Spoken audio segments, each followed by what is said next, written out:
Bonjour. La Première Guerre mondiale concentre à elle seule les pires atrocités et les horreurs les plus terrifiantes.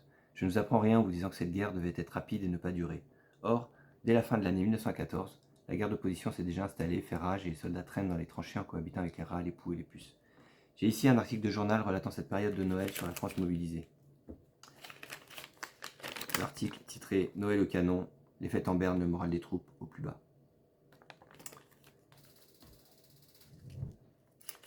Article de journal accompagné d'une photo symbolisant la guerre, avec ce soldat, l'arme à la main.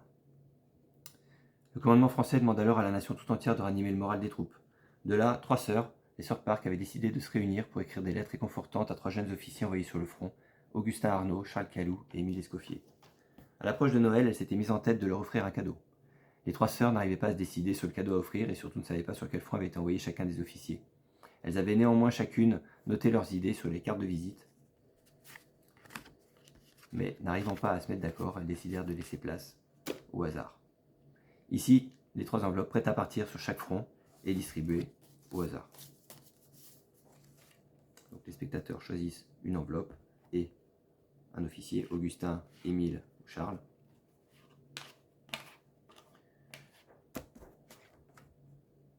Voilà. Et ensuite les cadeaux, les dés, un plumier, une pipe et du tabac, une montre à gousset et un briquet.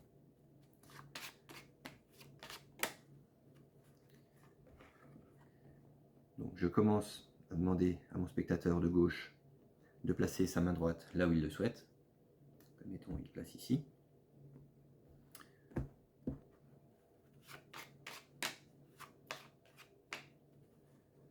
Ensuite, je demande au spectateur d'en face de placer sa main gauche là où il le souhaite. Mettons, il place sa main gauche ici. Et ensuite, je demande à mon spectateur de droite de poser une carte dans ma main. Mettons, il pose cette carte-là dans ma main. Je la pose directement ici. Il me reste 2 objets que je ne connais pas et que les spectateurs ne connaissent pas. Instantanément, je sais qu'une pipe a été envoyée à Émile sur le front de la Marne, qu'une montre a été envoyée à Charles sur le front de l'Artois, et enfin qu'un briquet a été envoyé à Augustin sur le front de Belgique. J'ai été capable de deviner ces choix aléatoires liés au hasard. Ou bien, n'ai-je tout simplement que lu l'histoire liée au destin? En effet, j'ai sur moi une copie de la lettre contenue dans chacune des 3 enveloppes envoyées aux soldats, datée du 16 novembre 1914, et dans laquelle je peux lire à nos 3 courageux héros: nous offrons pour Noël une montre à gousset pour Charles, afin qu'il se souvienne des plus beaux souvenirs d'enfance sur le front de l'Artois, un joli briquet pour Augustin, afin de lui réchauffer le cœur et de lui redonner de l'espoir sur le front de Belgique, et enfin une nouvelle pipe et du tabac pour Émile, pour qu'il puisse s'évader et s'envoler dans les volutes de fumée sur le front de la Marne. Les sœurs Park pensent à vous et vous souhaitent un joyeux Noël 1914, Clotilde, Martha et Décima. Et tout ceci, fin 1914, avait pour but de leur faire passer un joyeux Noël, ce qui fut fait.